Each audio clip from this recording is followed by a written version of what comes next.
దేవునికి స్తోత్రం. Praise Lord. హల్లెలూయా చెప్దాం. హల్లెలూయా.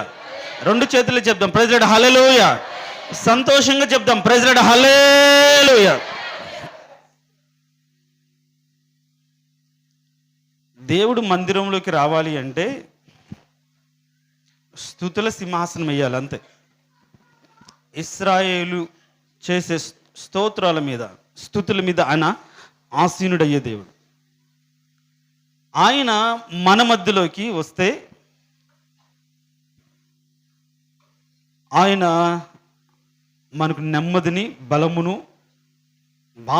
బాధలో ఉన్న వారికి సంతోషాన్ని అనుగ్రహిస్తాడు. అందుకనే మనం ఆరాధించి మా మధ్యలో కూడా ఉండయ్యా, మా మధ్యలో కూడా రండయ్యా, మా బాధను చూడండి, నీ బలాన్ని అనుగ్రహించండి అని మన బలహీనతలో ఆయన బలాన్ని ఘనంగా ప్రచురం చేయడమే స్తుతి. దేవునికి స్తోత్రం. హల్లెలూయా. అలా స్తుతించడము, ఆయన ఘనపరచడమే ఆరాధన.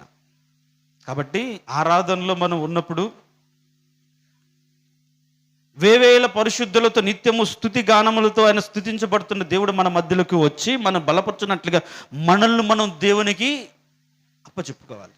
మన మనసులో, మన ఆలోచనలో ఇటుపక్క అటుపక్క వెనక ముందు అది ఇది ఏమి లేకుండా మనస్ఫూర్తిగా, ఒకవేళ ఆ పాట మీకు రాకపోతే పాట ఆ పదాలు ఏవైతే ఉన్నాయో ఆ పదాలను మీరు ధ్యానం చేస్తూ మనస్ఫూర్తిగా దేవుని స్తుతించాలి. కాబట్టి అలా స్తుతించినప్పుడు దుర్గాలు కూలిపోతాయి.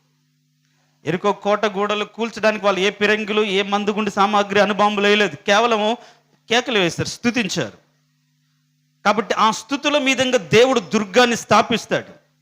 మన చుట్టూ కూడా మనకు దుర్గం, కోటను మనం కట్టుకోవడానికి కారణం ఏంటంటే స్తుతుల మూలంగానే. కాబట్టి దేవుని స్తుతించేటప్పుడు ఆషామాషిగా మనం ఉండకుండా మనస్ఫూర్తిగా దేవుని స్తుతించాలి. దేవునికి స్తోత్రం. హల్లెలూయా. హల్లెలూయా. పోయిన ఆదివారం ఏ వాక్యం చెప్పానో ఎవరికైనా గుర్తుందా? రాత్రి ఇది పరీక్ష కాలం అని చెప్పాను. మార్చి నెలంతా కూడా పరీక్షల కాలం. పరీక్షలు ఎందుకు అంటే సంవత్సరం అంతా చదివింది ఎంతవరకు గుర్తుందో ఆ స్థాయి నుంచి ఉన్నతమైన స్థాయికి నువ్వు వెళ్ళగలవో లేదో నువ్వు తెలుసుకొని నువ్వు నేర్చుకున్న సామర్థ్యానికి పరీక్ష. ఒకవేళ 10th ఈ సంవత్సరం అంతా చదివి పరీక్షలు మంచి మార్క్స్ అయితే మళ్ళీ 10th ఉంటారా? ఇంటర్కి వెళ్తారు. ఇంటర్లో కూడా 2 సంవత్సరాలు చదివి మంచి మార్క్స్తో పాస్ అయితే డిగ్రీకి వెళ్తారు. అంటే ఒక్కొక్క పరీక్ష ఒక్కొక్క మెట్టుకు మనల్ని గొప్ప చేస్తుంది. దేవునికి స్తోత్రం. హల్లెలూయా. అయితే ఈ పరీక్షలో పాస్ అవ్వాలంటే ఏం గుర్తుండాలి? చదివింది గుర్తుండాలి కదా, అవునా? ఆ విధంగానే ఆత్మీయ జీవితంలో వీళ్ళకైతే సంవత్సరానికి ఒకసారేమో, మన జీవితంలో రోజుకొకసారి ఉండొచ్చు, గంటకు ఉండొచ్చు, నెలకు ఒకసారి ఉండొచ్చు, ఇంట్లో ఉండొచ్చు, బయట ఎక్కడ పడితే అక్కడ పరీక్షలే పరీక్ష. మన ఆత్మీయతను కాపాడుకోవడానికి, మనం పరిశుద్ధతను కాపాడుకోవడానికి, మనం నేర్చుకున్న నీతిని నిలబెట్టుకోవడానికి, నీతిలో నడవకుండా సాతాను అనేక రకాల ప్రయోగాలు చేస్తున్నారు. ప్రతి క్షణము పరీక్షే విశ్వాస జీవితంలో. మరి ఆ పరీక్షలో విజయం సాధించాలంటే వాక్యం గుర్తుండాలి. అర్థమవుతుందా? వాక్యం హృదయంలో ఉంచుకోగలిగితేనే పాపము చేయకుండా జాగ్రత్తగా చూసుకొని ఆ పరీక్షను పాస్ అయ్యి ముందుకు వెళ్తాం. హృదయంలో లేదనుకోండి, ఏదంటే అది పరీక్షలు రాస్తే పాస్ చేస్తారా? చెప్పండి. సబ్జెక్ట్ కానిది ఆన్సర్ రాశారని ప్రశ్నకు ఏదో నేను పేజీ నింపానంటే పాస్ చేస్తారా? అంటే ఆ ప్రశ్నకు తగిన జవాబు రాస్తేనే పాస్ చేస్తారు. అంటే నువ్వు ఎదుర్కొన్న పరీక్షలో సరిగ్గా దాన్ని ఎదుర్కోవడానికి గల సామర్థ్యాన్ని బట్టి నువ్వు దాన్ని ఎదుర్కోగలిగితేనే పాస్ అవుతావు. ఎలాగోలా ఏదో ఒకటి రాస్తాంలే అన్నట్టుగా రాస్తే పాస్గా. ఇంకా మన బ్రతుకు ఎన్ని సంవత్సరాలు వెళ్ళినా సరే ఎల్కేజీలో ఉంటే ఎల్కేజీ, 10th ఉంటే 10th, ఇంట్లో ఉంటే ఇంకా ఎదుగు బొదుగు విశ్వాస జీవితంలో ఉండదు. కాబట్టి వాక్యాన్ని గుర్తుపెట్టుకోవాలి. రానున్న రోజుల్లో వాక్యం కరువైనప్పుడు నీ హృదయంలో దాచుకున్న వాక్యమే నిన్ను బలపరచాలి. ఎక్కువ బైబిల్ చదవాలి, చదివిన మాటలు హృదయంలో ధ్యానం చేయాలి, గుర్తుంచుకోవాలి, వాక్యం వినాలి, విన్న వాక్యాన్ని హృదయంలో భద్రపరుచుకోవాలి. ఉన్న వాక్యాన్ని భద్రపరుచుకోవాలి. బీరువాలో శారీసు, లేకుంటే సెల్ఫ్లో బుక్స్ ఏ విధంగా జాగ్రత్తగా అవసరానికి వస్తాయని మీరు భద్రపరుచుకుంటారో, వాక్యాన్ని కూడా అలా భద్రపరుచుకుంటే హృదయంలో ఉన్న వాక్యం బాధలో ఏం కలుగజేస్తుంది? నెమ్మది కలుగజేస్తుంది. దేవునికి స్తోత్రం. హల్లెలూయా, హల్లెలూయా. నీ వాక్యమే నన్ను బ్రతికించేది, నా బాధలో నెమ్మది కలుగు. వాక్యం లేకపోతే నెమ్మది ఆ నుంచి వస్తుంది. కాబట్టి ఆ వాక్యము కృపాసత్య సంపూర్ణమైన మధ్యలోకి వచ్చింది. ఆ వాక్యమే దేవుడు. ఆ వాక్యము మన జీవితాలకు విశ్వాసం కలగచేసింది. ఆ విశ్వాస వాక్యమే ఇప్పుడు ఎక్కడ ఉంది అంటే మన నోట, మన హృదయంలో ఉండాలి. దేవునికి స్తోత్రం. హల్లెలూయా. అందుకని మేము ప్రకటించిన వాక్యం మీ నోట ఉన్నది మీ విశ్వాసంతో కూడినటువంటి వాక్యం. ఎప్పుడైతే ఆ విశ్వాసముతో కూడిన వాక్యం హృదయంలో ఉంటుందో, ఈ హృదయం ధైర్యంగా ఉంటుంది. ఈ హృదయం బలంగా ఉంటుంది. హృదయంలో విశ్వాసపూరితమైన వాక్యం లేకపోతే అవిశ్వాసం ఉంటుంది. దాన్ని బట్టి బలహీన పడిపోతాం, దాన్ని బట్టి దూరం అయిపోతాం. కాబట్టి మన జీవితాల్లో, మన హృదయాల్లో యేసు క్రీస్తును నమ్ముకున్న తర్వాత అణువున ఉంచుకోవాల్సింది ఏంటంటే వాక్యమే. ఎవరి జీవితంలో ఆ వాక్యము హృదయంలో దాచుకుంటారో, ఆ వాక్యాన్ని వింటారో, విన్న వాక్యం వారికి ఏం కలుగజేస్తుంది? విశ్వాసం. ఈ విశ్వాసం గురించి పోయిన వారం చెప్పాను. రాబోతున్న రోజుల్లో తల్లికి పిల్లకు లేనటువంటి రోజులు వస్తాయి. ఒంటరిగా బ్రతకాల్సిన రోజులు వస్తాయి. అందరు వదిలిపెట్టే రోజులు వస్తాయి. నీ మట్టుకు నువ్వే బ్రతకాల్సి వచ్చినప్పుడు నిన్ను బలపరిచేది, నిన్ను ఆదరించేది, నీ ఆత్మీయతను కాపాడేది, నీవు దేవుని ఎదుట శక్తివంతులకు నిలిపేది ఏంటంటే నీ హృదయంత రంగాల్లో నువ్వు దాచుకున్నటువంటి విశ్వాస వాక్యం. దేవునికి స్తోత్రం. హల్లెలూయా. ఆ విశ్వాసము చేత మనము స్థిరపరచబడాలి. దేని చేత స్థిరపరచబడాలి? విశ్వాసం.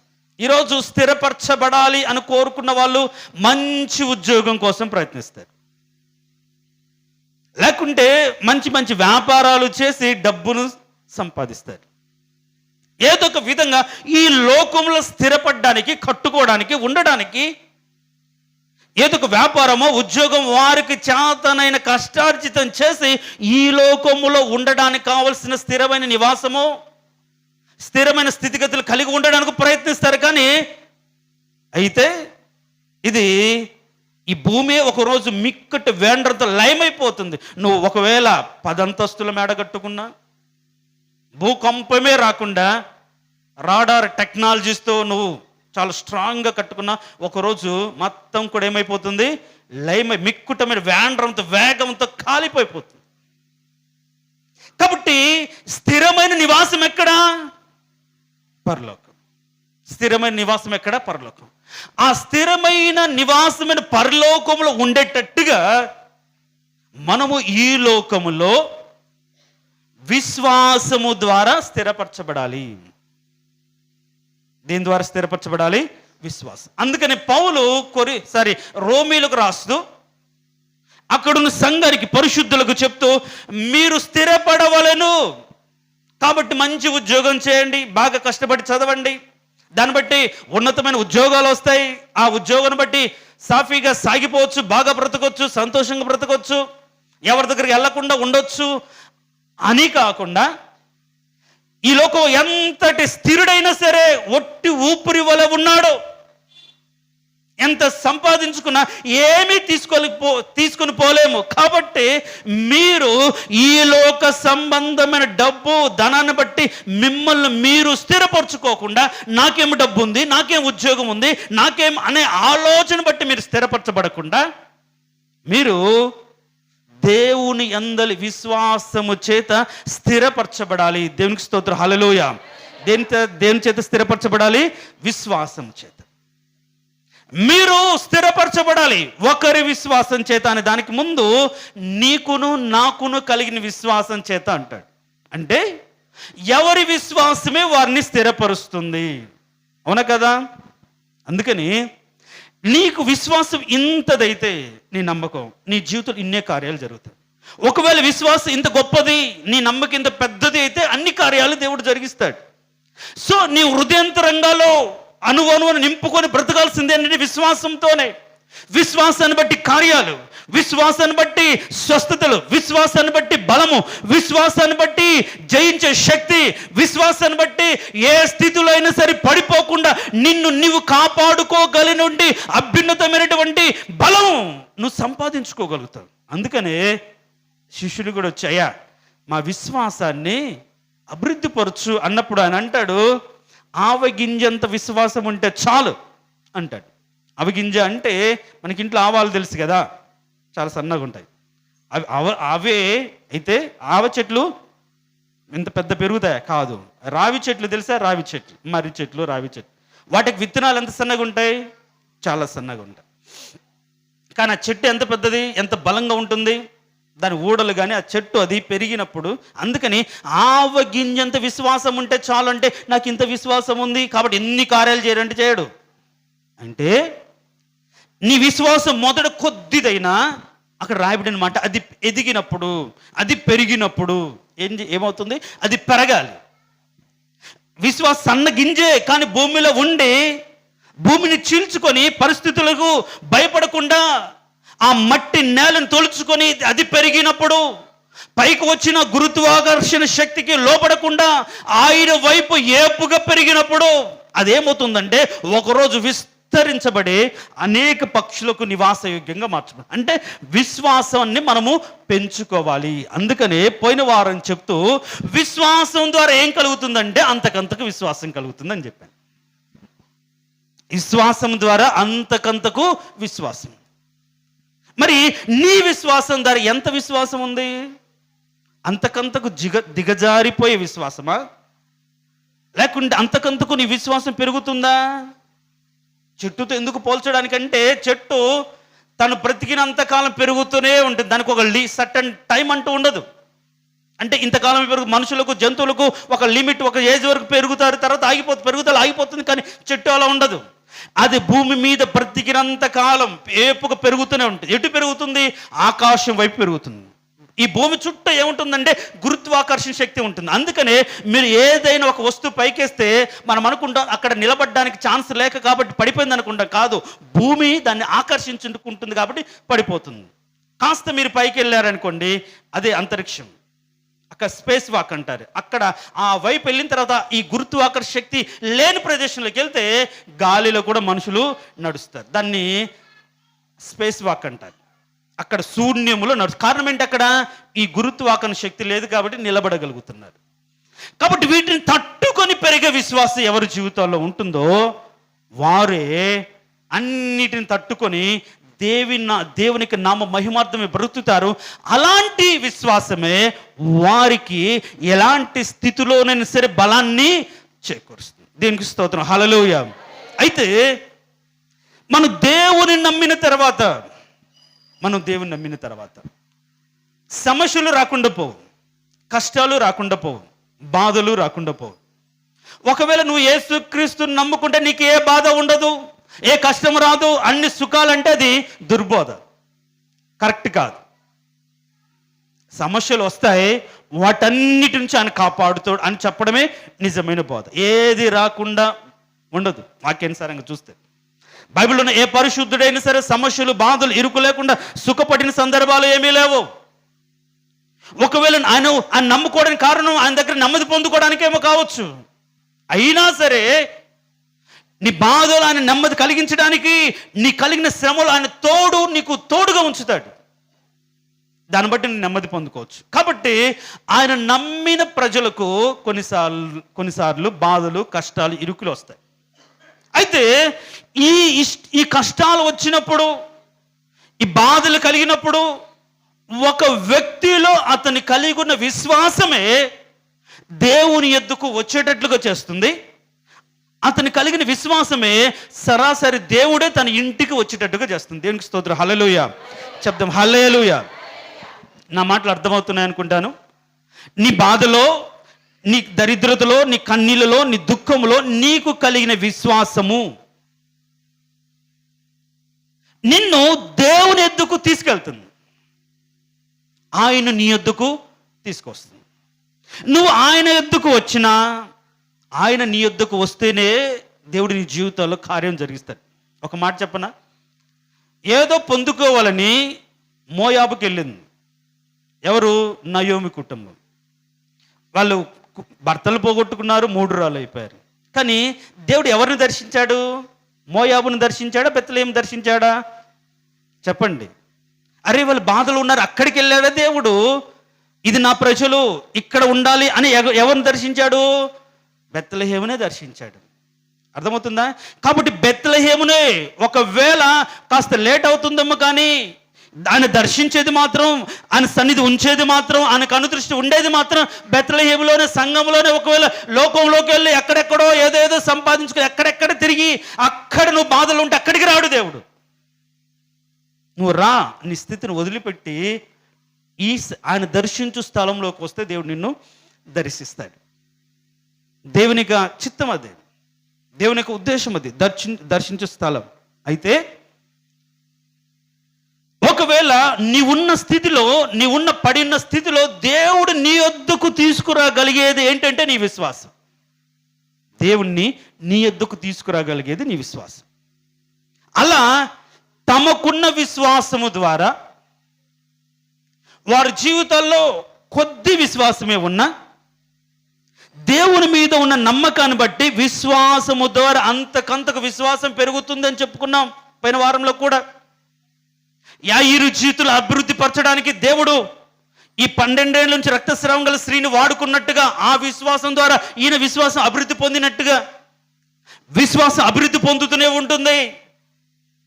అంటే విశ్వాసం ద్వారా విశ్వాసం మనం అభివృద్ధి పరుచుకోవాలి. అలా అభివృద్ధి పరుచుకున్న విశ్వాసాన్ని బట్టి బలపరచబడతారని చెప్పుకుంటూ, ఆ విశ్వాసమే క్రీస్తును మయనొద్దకు నడిపిస్తుందని చెప్తున్నాను. అయితే ఒక కుటుంబం ఉంది, వారి ఆ యొక్క కుటుంబ యొక్క నేపథ్యం ఏంటంటే, ఆమె జీవితంలో 7 దెయ్యాలు పట్టినటువంటి స్థితి. ఎన్ని దెయ్యాలు? 7 దెయ్యాలు.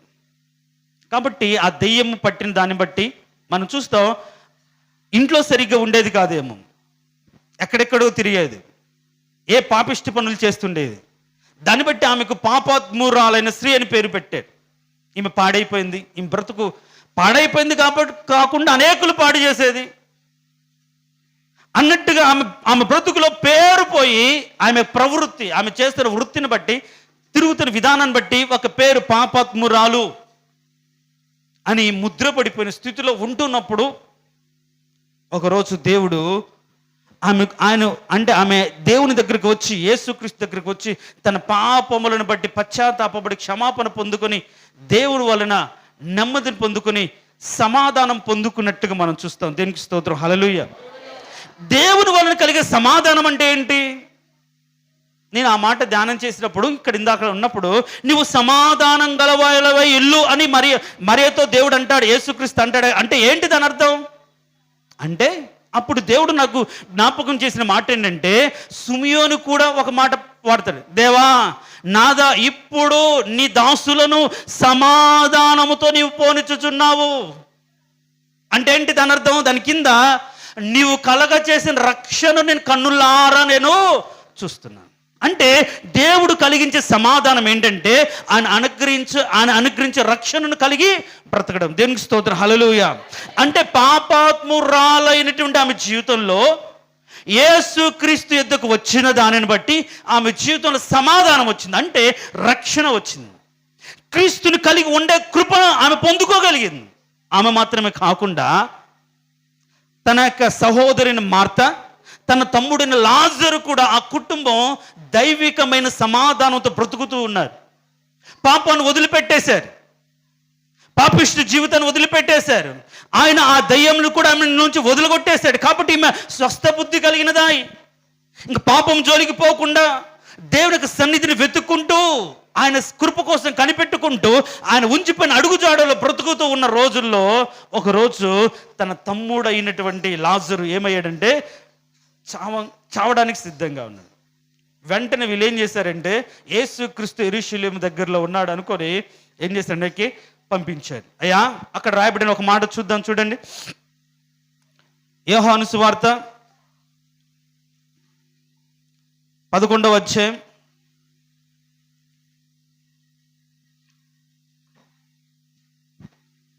11వ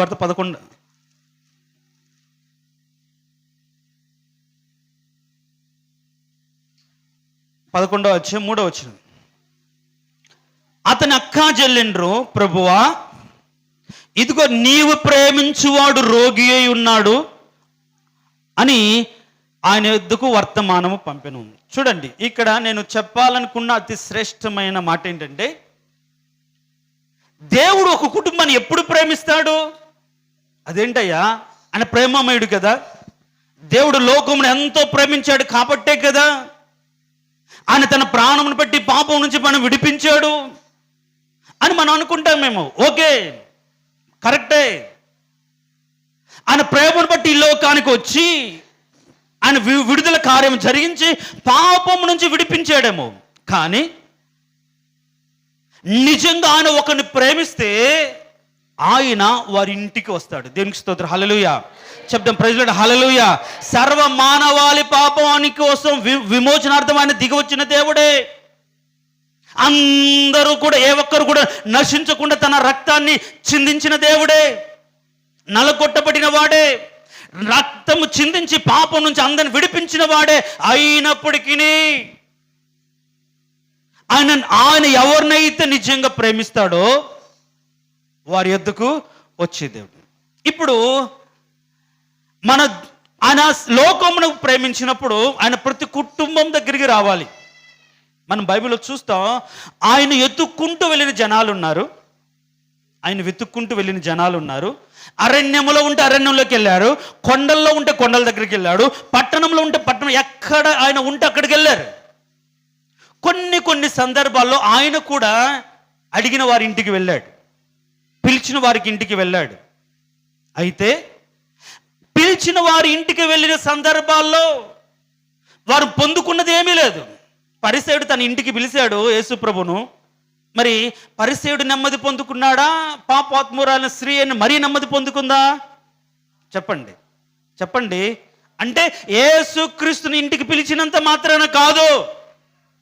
నిజంగా నువ్వు ఆయనను ప్రేమించగలిగితే అప్పుడు మన జీవితంలో సమాధానం. అర్థమవుతుంది నా మాటలు? నీ జీవితంలో యేసుక్రీస్తు ఉండొచ్చు, నీ ఇంటికి యేసు ప్రభు ఉండి వచ్చు. ఆయనకి ఇవ్వవలసిన మర్యాద, ఆయనకి ఇవ్వవలసిన గౌరవము, ఆయన్ను ఆరాధించే విధంగా నువ్వు తెలుసుకోగలిగి, అరే యేసుక్రీస్తు పరిశుద్ధుడు కాబట్టి ఆయన పరిశుద్ధమైన దేవుని సన్నిధి ఉన్న స్పృహ కలిగి ఆయన ఎదుట నువ్వు ఉండినప్పుడు మాత్రమే నీకు రావాల్సిన మేలు ఉంటుంది. పిలుచుకుంది ఒకరు, కానీ పొందుకుంది ఇంకొకరు. పరిసయుడు భోజనానికి పిలిచాడు కాబట్టి యేసు ప్రభు వెళ్ళాడు, కానీ తను తగ్గించుకొని బాధపడుతూ వచ్చి కన్నీరు కార్చినటువంటి మరియ మాత్రం సమాధానం పొందుకొని వెళ్ళింది. అంటే ఈ రోజులో యేసుక్రీస్తు అనేకుల కుటుంబాల్లో యేసుక్రీస్తు నా రక్షకుడని, ఒకవేళ ఈ కుటుంబానికి యేసుక్రీస్తు అధిపతి అని ఒకవేళ బోర్డు ఉండొచ్చు, నువ్వు చెప్పి ఉండొచ్చు, కానీ ఏమీ లాభం లేదు. ఆయన ఒక కుటుంబాన్ని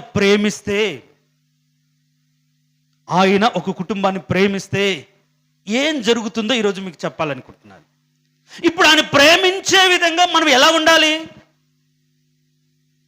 అంటే, ఇప్పుడు ఆయన ప్రేమను బట్టి మన జీవితాలు ఎలాంటి కార్యాలు జరుగుతాయి? మళ్ళీ ప్రేమించేవాడు రోగిగా మారుతాడా?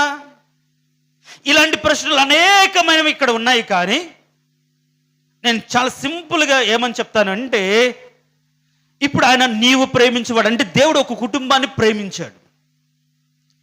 దేవుడు ఒక కుటుంబాన్ని ఎప్పుడు ప్రేమిస్తాడో మనం తెలుసుకోవాలి. లేకుంటే ఏ భ్రమలో బ్రతుకుతాడంటే ఆయన ప్రేమమయుడు అనే భ్రమలో బ్రతుకుతూ ఉంటాడు. కాబట్టి దేవుడు నీ ఇంటికి రాకుండా పోతూ ఉంటాడు, పక్కింటికి వచ్చింటాడు, వాళ్ళు అభివృద్ధి పొంది ఉంటారు. మనం ఎదురింటికి వచ్చింటారు, వాళ్ళు దీవించబడి ఉంటారు.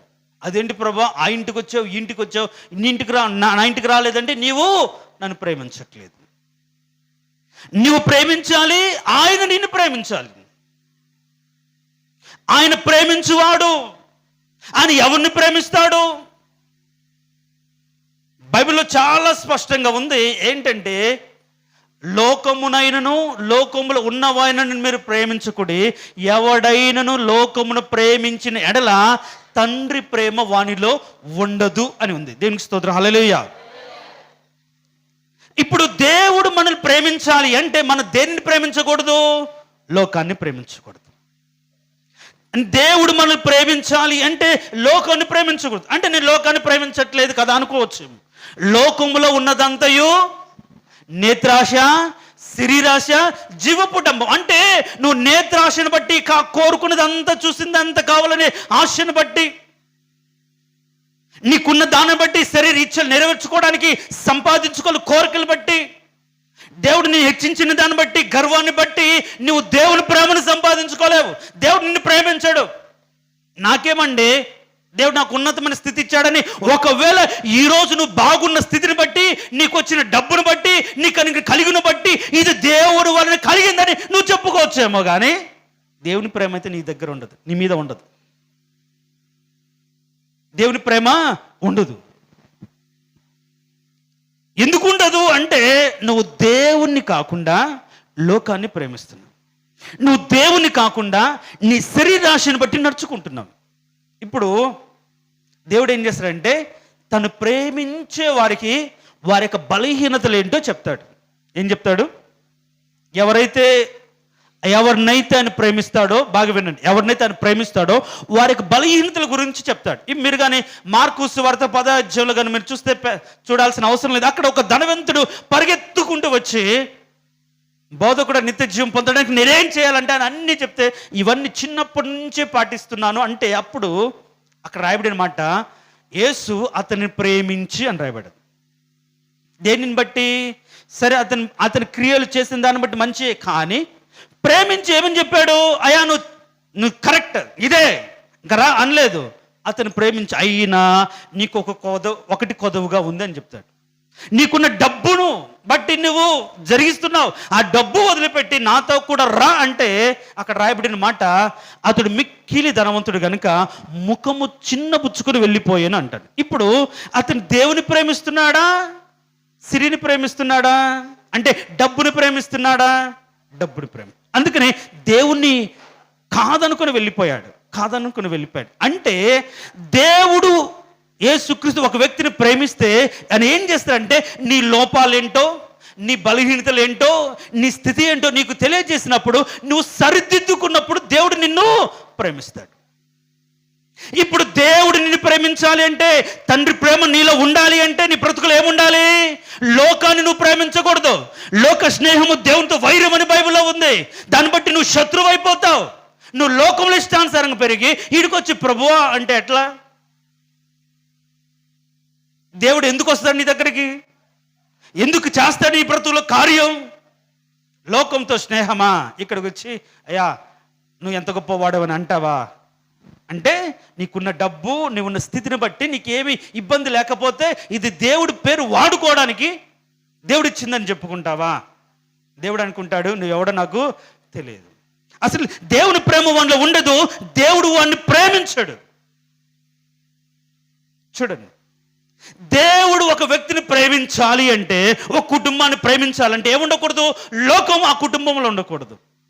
లోకం వాని బ్రతుకులో ఉండకూడదు. ఏంటి లోకం అంటే?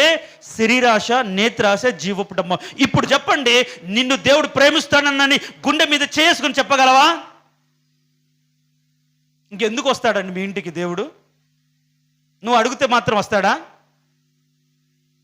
చెప్పిన మాట వినకుండా తండ్రి అంటే సరిపోతుందా? ప్రభువు అంటే అడిగితే సరిపోతుందా? లోకం కావాలి, దేవుడు కావాలి. బుద్ధున్నవాడైతే అది తప్పు అని అర్థం చేసుకొని క్షమించుకొని దేవుని దగ్గరికి వస్తాడు కదా. అది లేకుండా అది కావాలి, ఇది కావాలి అనుకుంటే నీ దగ్గర రాడు. ఉండదంతా ఒక రోజు మొత్తం పోతుంది. కాబట్టి దేవుడు యేసుక్రీస్తు ఒక కుటుంబాన్ని ఎప్పుడు ప్రేమిస్తాడు అంటే దానికి ఒకటే ఒక నిదర్శనం, వాక్యం ఆధారం అంటే, ఒకడు లోకమును ప్రేమించకుండా,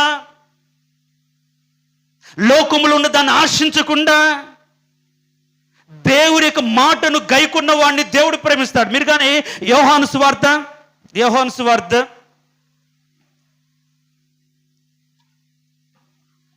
14వ అధ్యాయం, యోహాను సువార్త 14వ అధ్యాయం 23వ వచనం, 22, 23 చూడండి. 14, 22, 23.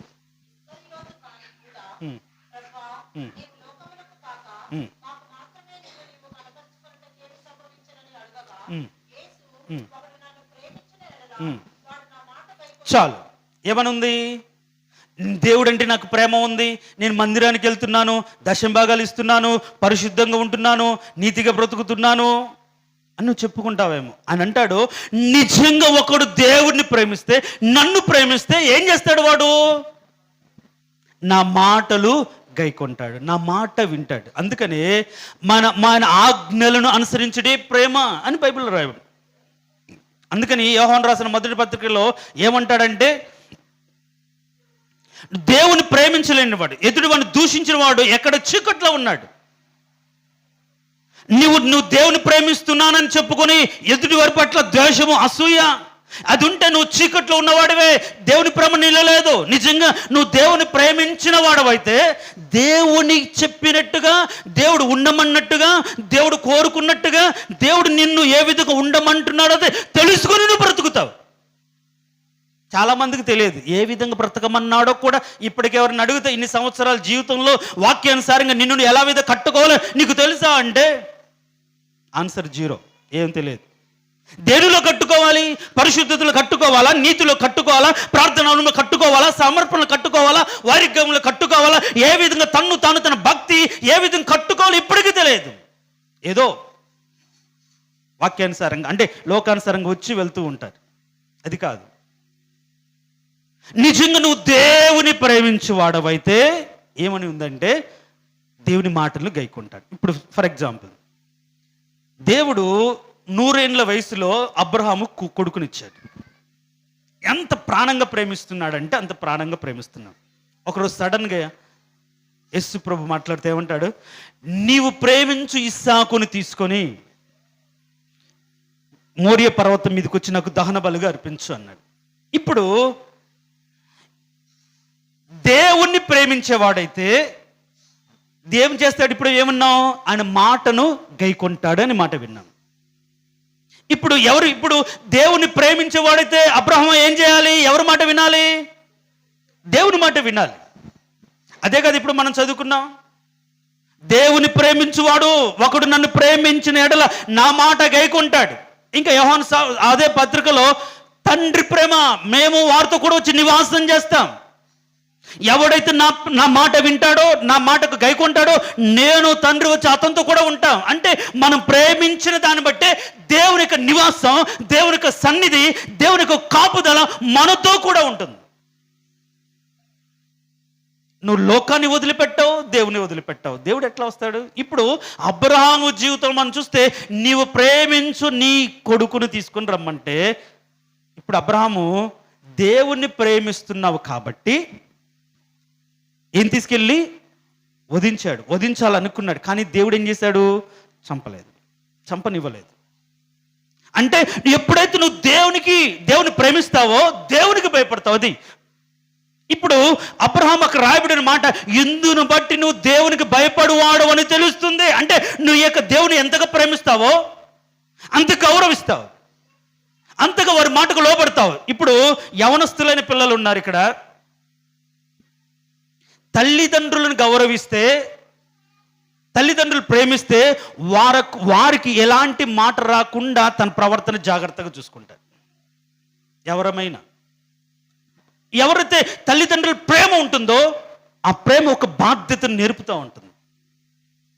దాన్ని బట్టి లోబడి బ్రతకడం అలవాటైపోతుంది. ఇప్పుడు అబ్రహాము జీవితంలో కూడా తండ్రిని ప్రేమిస్తున్నాడు కాబట్టి ఇప్పుడు ఆయనకి ఏం చేస్తున్నాడంటే, ఆయన ఏ మాట చెప్పిన ఆయనకు భయపడుతున్నాడు. ఒకవేళ కుమారుడే కావచ్చు, అది లోకం. ఆయన ధైర్యం ఏంటంటే ఈ యొక్క అంటే ఆ దహన బలిలోంచి బూడిదల నుంచి కూడా నా కుమారుని పుట్టించగలన నిరీక్షణ ఆయనలో ఉందని అని అంటాడు. నిజమే, ఆ విశ్వాసం ఆయనలో కలిగింది. కాబట్టి నేనేం చెప్తున్నానంటే ఈరోజు దేవుణ్ణి ప్రేమిస్తున్నాను అని చెప్పుకుంటున్న వారులారా, దేవుడు మిమ్మల్ని కూడా ప్రేమించాలంటే ఆయన మాటకు మీరు లోబడాలి. ఆయన మాటకు ఏంటి ఆయన మాట అంటే, నువ్వు లోకముతో స్నేహం చేయకుండా, లోక సంబంధమైన మాటలు బట్టి నువ్వు బ్రతకకుండా, నీ చూసిన దాన్ని బట్టి బ్రతకకుండా, నువ్వు విన్న దాన్ని బట్టి బ్రతకకుండా, నేత్రాశను బట్టి బ్రతకకుండా, శరీరాశను బట్టి నువ్వు బ్రతకకుండా ఏం చేయాలంటే ఆయన చెప్పిన మాటను బట్టి నువ్వు బ్రతకగలిగితే, ఆయన మాటను గైకొనగలిగితే దేవుడు నిన్ను ప్రేమిస్తాడు. చూడండి, ఆ మాట చూసుకుందాం. ఎప్పుడైతే మన దేవుణ్ణి మనం ప్రేమిస్తామో, అదే 15వ అధ్యాయంలో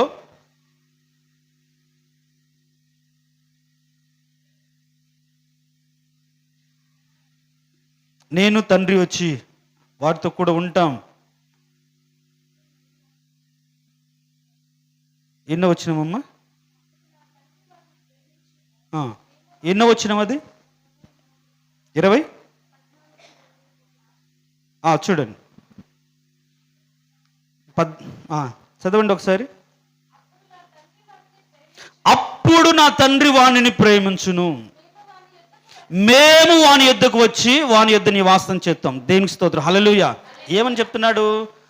ఒకడు నన్ను ప్రేమిస్తే దేవుడు వాని ప్రేమిస్తాడు. పాపము నుంచి విడిపించడానికి త్యాగపూరితమైన ప్రేమ దేవునికి ఉంది. అయితే నీవున్న స్థితిలో నీ యొద్దకు రాగలిగినటువంటి ప్రేమను దేవుని ఎదుట కనపరచగలిగితే దేవుడు నీ యొద్దకు వచ్చి నీ బాధని తీరుస్తాడు. అర్థమవుతుంది నా మాటలు? అంటే నువ్వు ప్రేమించిన దాన్ని బట్టి ఆయన నీ యొద్దకు వస్తాడు. అంటే నువ్వు ఆయన ఆజ్ఞలు గైకొనిన దానిని బట్టి విడిచిపోకుండా, లోకంలో తిరగకుండా, పాపిష్టి వేషాలు వేయకుండా, ఆయన ఆజ్ఞల మార్గంలో నీ అడుగులు స్థిరపరచుకుంటూ నడిచిన దాన్ని బట్టి నీ యొద్దకు వచ్చినప్పుడు నీ స్థితి ఎలాంటిదైనా సరే, అర్థమవుతుందని ఆ మాట. అప్పుడు అక్కడ రాయబడిన మాట యేసు వచ్చి అని నేను అండర్లైన్ చేసుకున్నాను. యేసు వచ్చి అంటే ప్రేమించిన వాడు ఏ స్థితిలో సరే వాళ్ళ ఇంటికి వచ్చాడు. అప్పటికి 4 రోజులు అయిపోయింది, చనిపోయి 4 రోజులు అయిపోయింది. ఎవరికి అసాధ్యమైన కార్యం ఎవరికి పట్ల చేస్తాడంటే, ఆయన నిజంగా ప్రేమించిన వారి పట్ల అసాధ్యమైన కార్యాలను సైతం వారి జీవితంలో దేవుడు జరిగిస్తాడు. దేవునికి స్తోత్రం, హల్లెలూయా.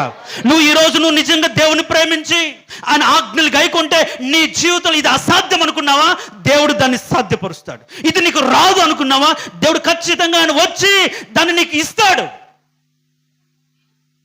అర్థమవుతుంది నా మాటలు? నువ్వు ఆయన్ని ప్రేమించాలంటే ముందు నువ్వేం చేయాలి? ఆయన్ని ప్రేమించాలి. ఆయన ప్రేమించడం అంటే ఆయన మాటలు నువ్వు గైకొనడమే. ఎవడైతే ఆయన మాటలు విని ఆయన ప్రేమించి ఆయన చిత్తానుసరిగా నడుస్తూ ఉంటాడో, ఆయన పాపం నుంచి విడిపించడమే కాకుండా సమాధానం మాత్రం ఇవ్వడం కాకుండా, వారు బాధలో ఉన్నప్పుడు, దుఃఖంలో ఉన్నప్పుడు, కన్నీళ్ళలో ఉన్నప్పుడు ఆయన సరాసరి వారి ఇంటికి వచ్చి ఆ స్థితి ఎన్ని రోజుల నుంచి ఉన్నా సరే ఆ స్థితిని మార్చివేస్తాడు. దీనంతటి కారణం ఏంటంటే ఆయన పట్ల ఉన్న వీరికి విశ్వాసం. అక్కడే అంటాడు, నువ్వు నమ్మితే దేవుని మహిమను చూస్తావు. రావాలి నా ఇంటికి అనుకున్నప్పుడు, నా ఇంటికి రావాలంటే నేను పాపాత్మను రాను కాబట్టి నేను పరిశుద్ధిగా మార్చబడాలని ఆమె బ్రతుకును మార్చుకోగలిగింది. ఈరోజు రావాలి అయ్యా అంటారు, ఎవరు యేసు ప్రభుని పట్టించుకోండి. ఆయన పరిశుద్ధుడు, పరిశుద్ధత లేకుండా ఎట్లా వస్తాడు నా ఇంట్లోకి, నా ఒంట్లోకి ఎలా వస్తాడు అనుకునే కనీస జ్ఞానం లేకుండా పాటలు పడతాం, దేవుని స్తుతిస్తారు. రాడో వ్యర్థం. దేవుడు నిన్ను ప్రేమించడు, వేస్ట్. లోకాన్ని నువ్వు ప్రేమిస్తూ ఉంటే నువ్వు దేవుడికి శత్రువు. కాబట్టి నా ప్రియ దేవుని సంగమా, ఈరోజు ఆయన నీ కుటుంబంలోకి వచ్చి నీ బాధను, నీ కన్నీటిని తీసివేసి, ఇప్పుడు అక్కడ చదివిన మాటలో అక్కడ తమ్ముడు చనిపోయాడు కాబట్టి యెరూషలేము పక్కనే కాబట్టి అనేక మంది వచ్చారు. ఎవరి వలన ఆదరణ రాలేదు. ఎంతోమంది ఓదార్పునిచ్చారు. నేను ఉంటాలేమ్మా, తమ్ముడు చనిపోయాడు కదా, మీరిద్దరు ఆడబిడ్డలు ఎలా ఉంటారు, నేను ఉంటానని చెప్పిన వాళ్ళు ఉండొచ్చేమో, మీతో కూడా ఉంటామని వాళ్ళు ఓదార్చిన వాళ్ళు ఉండొచ్చేమో. కానీ ఎవరి వలన ఆదరణ రాలేదు, ఎవరు కూడా పోయిన దాన్ని తిరిగి తెచ్చి ఇవ్వలేదు. యేసుక్రీస్తు వచ్చి మాత్రం 4 రోజులు ఉన్నా సరే తిరిగి ఆయన్ను లేపాడు. చూడండి ఎంత ప్రేమ కలిగిన దేవుడు. ఎవరి పట్ల? ఆయన ప్రేమించు వారి పట్ల. అర్థమవుతుందా? అందుకనే ఆయన ప్రేమించు వారి పట్ల ఆయన కనికరం యుగ యుగాలు ఉంటుంది, తరతరములు ఉంటుంది. కాబట్టి ఈరోజు నీవు దేవుడు చేత ప్రేమించబడే స్థితిలో ఉన్నావా? దేవుడు నీ ఇంటికి వస్తాడు, నీ బ్రతుకును మారుస్తాడు. లేకుంటే లోకాన్ని ప్రేమిస్తున్నావా? నీ ఇంటికి రాడు. నువ్వు మాత్రం దేవుడు అనుకుంటావు, నీ బ్రతుకులకి రాడు. ఇప్పుడు పరిస్థితి ఇంటిలోకి వచ్చాడు కానీ దేవుడు ఏమి ఇవ్వలేదు. కానీ ఈ మరియా మార్త ఇంటిలోకి వచ్చాడు కానీ దేవుడు చనిపోయిన వాడిని దేవుడు లేపాడు. కాబట్టి ఇలాంటి స్థితిని తన జీవితం కలిగి ఉండడానికి గల కారణం ఏంటంటే, పాపం నుంచి పరిశుద్ధపరచబడడానికి గల కారణం ఏంటంటే, ఆ కుటుంబం యేసుక్రీస్తుని హృదయంలో విశ్వసించింది. ఆ విశ్వాసం ద్వారా వాళ్ళు స్థిరపరచబడ్డారు. కాబట్టి ఈరోజు నీ విశ్వాసం ఎలాంటిది? అందుకనే మన విశ్వాసం ద్వారా ఆదరించబడాలి. ఎంతమంది చెప్పినా వాళ్ళు ఆదరించబడలేదు, కానీ వారి విశ్వాసం వారిని ఆదరించింది. వారి విశ్వాసం యేసుక్రీస్తుని వారి ఎదుకు నడిపించింది. వారి విశ్వాసం 4 రోజులని తన తమ్ముడిని తిరిగి తెచ్చింది. ఆ కుటుంబంతో కూడా విందు చేసుకుని సంతోషంగా ఉన్నారు. కాబట్టి ఈరోజు నువ్వేం చేయాలంటే, దేవుడు నిన్ను ప్రేమించే స్థితులకు నీవు రావాలి. తలలు వంచండి. తలలు వంచిన మనం విన్న వాక్యాన్ని బట్టి నువ్వు విశ్వాసవే, కానీ దేవుని ప్రేమ నీలో లేదు. దేవుడు నీ కుటుంబాన్ని ప్రేమించట్లేదు. కారణం ఏంటి? నువ్వు లోకాన్ని ప్రేమిస్తున్నావు, లోకంలో ఉండదాన్ని ఆశిస్తున్నావు, నేత్రాశను కలిగి ఉన్నావు, శరీరాశతో బ్రతుకుతున్నావు, జీవపు డంబంతో బ్రతుకుతున్నావు. కాబట్టి దేవుడు ప్రేమ వాణిలో ఉండదు, వాడికి ఉండదు, ఆ కుటుంబానికి ఉండదు. కాబట్టి దేవుని ప్రేమను పొందుకోలేక, దేవుడు నీ సన్నిధిలోకి నీ దగ్గర రాలేక దూరపరుచుకుంటున్నామే. ప్రియ దేవుని సంగమా, అయ్యా నిన్ను ప్రేమిస్తున్నా నేను అని చెప్పుకుంటున్నా, నేను ఈ లోకంలో నీకంటే దేన్ని ఎక్కువ ప్రేమించకూడదు. నా కన్న కుమారులేని సైతం దాన్ని బట్టి నిన్ను ఎంతగా ప్రేమిస్తున్నానో మేము తెలుసుకోగలుగుతాం. అవును ప్రభు, అలాగా నేను అబ్రహాములాగా నిన్ను మాత్రం ప్రేమించి నీకు లోబడే విధంగా నన్ను తయారు చేయను ప్రభు అని మన విశ్వాసాన్ని బట్టి దేవునికి లోబడదాం. ఆ విశ్వాసాన్ని బట్టి దేవుడు గొప్ప కార్యం దేవుడు చేస్తాడు. ప్రార్థన చేసుకుని, మహోన్నతుడా, సర్వాధికారి, జీవం కలిగిన దేవా, నీ పరిశుద్ధమైన దివ్య నామం బట్టి నీకు స్తోత్రాలు. అవును ప్రభువా, మీరు మా దగ్గరికి వచ్చే దేవుడు. ఇప్పుడు అంటే మీరు మమ్మల్ని ప్రేమిస్తే, అనేకులు మిమ్మల్ని ప్రేమించి నిన్ను వెతుకుతున్నారు, కానీ వాళ్ళ ఇంట్లోకి వెళ్ళలేదు. నీచంగా పాపం నుంచి విడిపించబడి పాపం తన అంటకుండా బ్రతుకుతూ నీ మీద నిరీక్షణ పెట్టుకొని విశ్వాసంతో ఎదురు చూసిన మరియా మార్తల కుటుంబం దగ్గరికి మీరు వచ్చారు. వాళ్ళ బాధని తీర్చారు. మీరు ఒకరిని ప్రేమిస్తే వారి అవసరతలన్నిటిని తీరుస్తారు, వారి అక్కర్లు తీరుస్తారు, వారు ఉన్న స్థితిని మీరు మార్చివేస్తారు.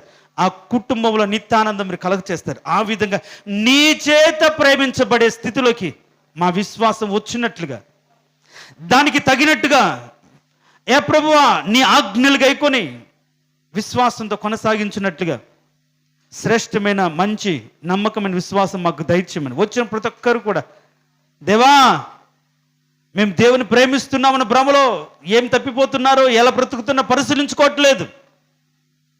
అలా పరిశీలించుకొని మేము నిన్ను ప్రేమిస్తే మీరు మా ఎద్దుకు వస్తారనే మాటను ఆధారం చేసుకొని మేము బ్రతుకున్నట్లుగా మా విశ్వాసాన్ని స్థిరపరచమని కోరుకుంటూ యేసు నామమున అడిగి వేడుకుంటున్నాము తండ్రి, ఆమెన్.